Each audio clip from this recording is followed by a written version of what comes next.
I wanted to expand on, last week I talked about an emotion that didn't have a name.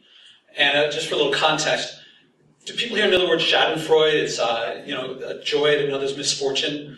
And the first time you heard it, it's like, people know a little too well. So it's, you're in a movie, the bad guy's trying to blow up the world, the bad woman's trying to blow up the world, blows up themselves, and you're like, oh, that feel, you get that they got their just desserts. When you heard about that emotion, you thought, oh, that's cool, there's a name for it, and that lets you use it, that makes it more useful.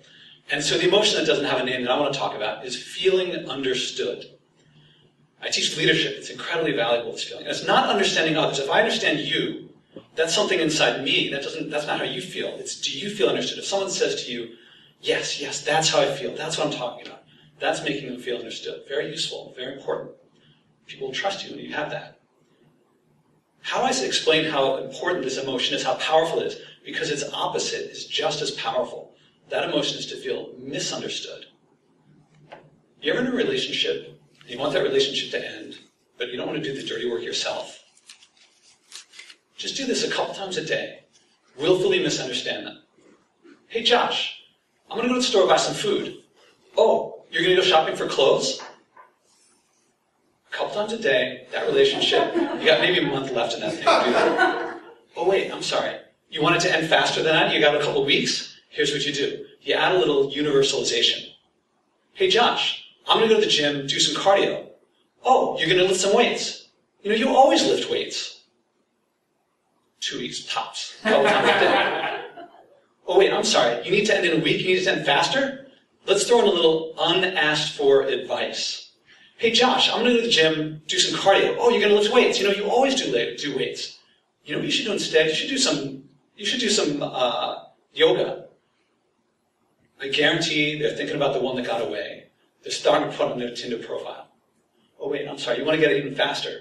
Throw a little judgment in there, and maybe a little naming. Hey, Josh, I'm going to go to the gym. I'm going to go do some cardio. Oh, you're going to lift weights. That's so good of you. Oh, you thought just positive judgment was like supportive?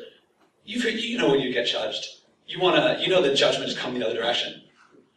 Oh, that's so good of you. But you know what you should do instead? Pilates. You're the type of person who does Pilates. A little generalization. And if you really want to end it quick, you want to make sure that they're going to leave like right away.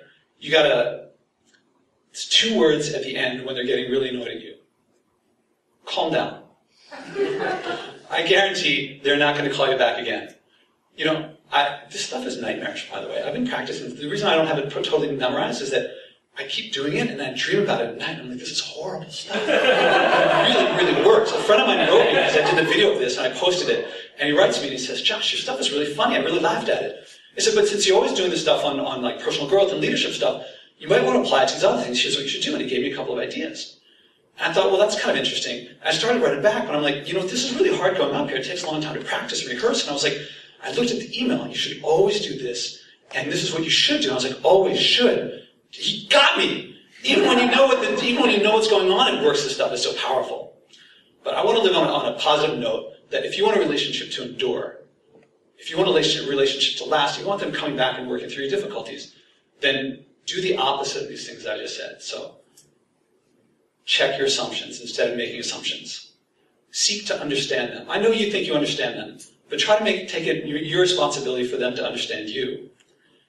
Do one thing at a time. I know they probably always do that thing, but take one thing at a time. Work on this situation this time.